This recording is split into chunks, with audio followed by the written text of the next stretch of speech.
Well, hello and welcome to Play PKN, the weekly video bulletin of the top news stories on PKN Packaging News, Australia's media hub for the packaging industry. I'm PKN's publisher, Lindy Hewson, and this week's bulletin is brought to you by Ball & Doggett. It is also brought to you from Fiera Milano in Italy, where I'm spending time at the region's biggest trade show, IPACK-IMA, where over 1,100 exhibitors from 27 countries are showing off innovations in packaging and processing.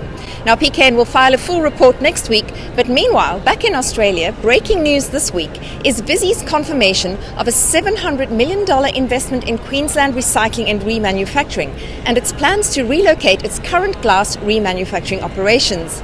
The investment is part of Visy Executive Chairman Anthony Pratt's 2021 pledge to invest $2 billion in Australian recycling and clean energy infrastructure over the coming decade.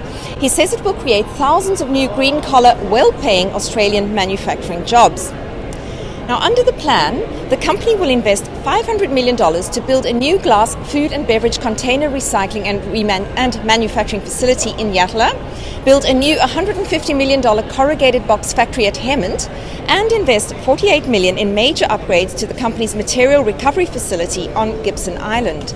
Visy will relocate its current glass remanufacturing operations from South Brisbane to Yatala, expected in 2025, paving the way for the site along the Brisbane River to be used as the international broadcasting centre for the 2032 Olympic Games. So lots of good things coming to Queensland.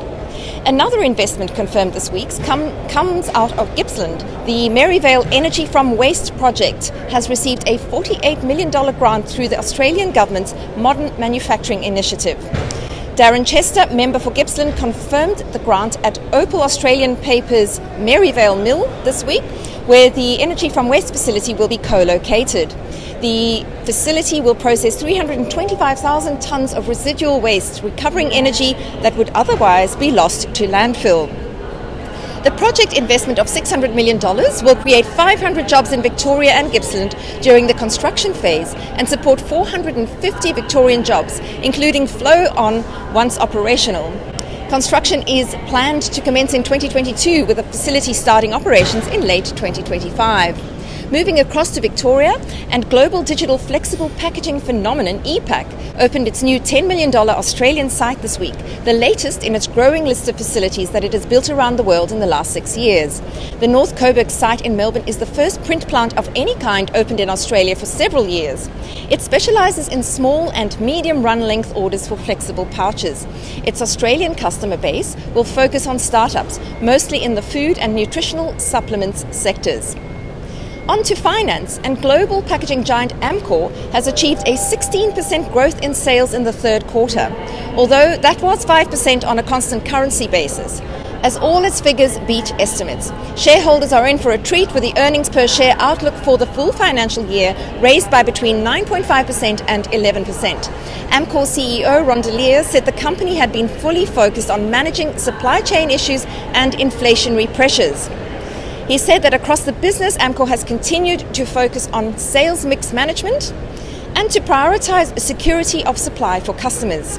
At the same time, Amcor's teams have acted quickly and decisively, he says, implementing a range of pricing actions through the year to manage inflation and recover higher input costs. From finance to food rescue, sustainable packaging enterprise BioPak has partnered with food rescue organisation OzHarvest and supplied compostable packaging to the charity's flagship cook-off fundraiser. Now, according to OzHarvest, this new partnership will help it deliver an additional 200,000 meals over the course of the year to some of Australia's most vulnerable communities. BioPak, which has supported OzHarvest's work since 2015, is the official packaging supplier of the charity's community cook-off, which was held on Monday this week, and supplied compostable packaging for the event, which, according to the company, will help divert approximately 291 kilograms of plastic and offset 715 kilograms of carbon emissions for that event. And then lastly, on to Mother's Day, which will be celebrated in Australia and New Zealand this Sunday.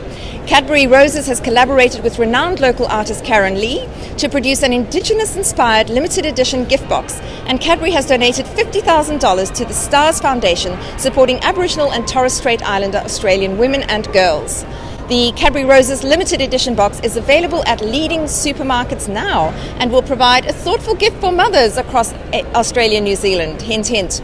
So for these and other stories, head to our website, packagingnews.com.au. That's it from me, Lindy Hewson. I'm off to walk the halls of IPACK-IMA.